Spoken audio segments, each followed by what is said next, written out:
ஒரு காலம் இருந்தது. மக்கள் சரி எது தவறு எது என்று மறந்து கொண்டிருந்த நேரம் அது. அப்போது இத்ரீஸ் அலைஹிஸ்ஸலாம் உறுதியாக நின்றார்கள். மக்கள் பொய்களில் மூழ்கியிருந்தார்கள். ஏமாற்றுவது சகஜமாகிவிட்டது. இறைவணக்கம் குறைந்துவிட்டது. நாக்கில் உண்மை வருவது அரிதாகிவிட்டது. அவர் மக்களை எச்சரித்தார். அல்லாஹுவிடம் திரும்ப அழைத்தார். சிலர் கேட்டார்கள், ஆனால் அநேகர் முகத்தை திருப்பிக் கொண்டார்கள். சத்தியம் அவர்கள் முன் இருந்தது, ஆனால் அவர்கள் உலகத்தை தேர்ந்தெடுத்தார்கள். இருப்பினும் அவர் நிற்கவில்லை.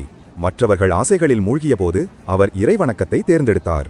மற்றவர்கள் புகழை தேடிய போது அவர் மன தூய்மையை இஹ்லாஸ் தேர்ந்தெடுத்தார். எழுதுகோலால் எழுதிய முதல் மனிதர் அவரே. துணிகளை தைக்கும் கலையை உலகுக்கு கற்றுக் கொடுத்தவரும் அவரே. அறிவை செயலோடு இணைத்தவர், செயலை பொறுமையோடு சபர் இணைத்தவர்.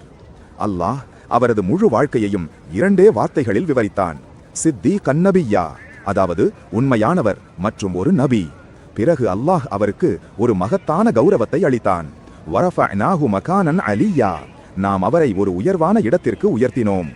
அது அதிகாரத்தால் அல்ல, பின்பற்றுபவர்களால் அல்ல, புகழால் அல்ல.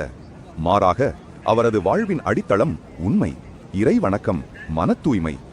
அவர் மறைந்து பல நூற்றாண்டுகளுக்கு பிறகு மியாராஜ் இரவில் முஹம்மது நபி ஸல்லல்லாஹு அவர்கள் இத்ரீஸ் அலைஹிஸ்ஸலாம் அவர்களை 4ஆம் வானத்தில் சந்தித்தார்கள். உயர்த்தப்பட்டவராக, அல்லாஹுவின் கட்டளையால் கௌரவிக்கப்பட்டவராக. சில நேரங்களில் உங்கள் இதயத்தில் இருக்கும் அந்த ஒரு உண்மைதான் உண்மையான வெற்றி. உங்கள் வாழ்க்கையை இஹ்லாஸ், மன தூய்மை மீது அமைத்துக் கொள்ளுங்கள்.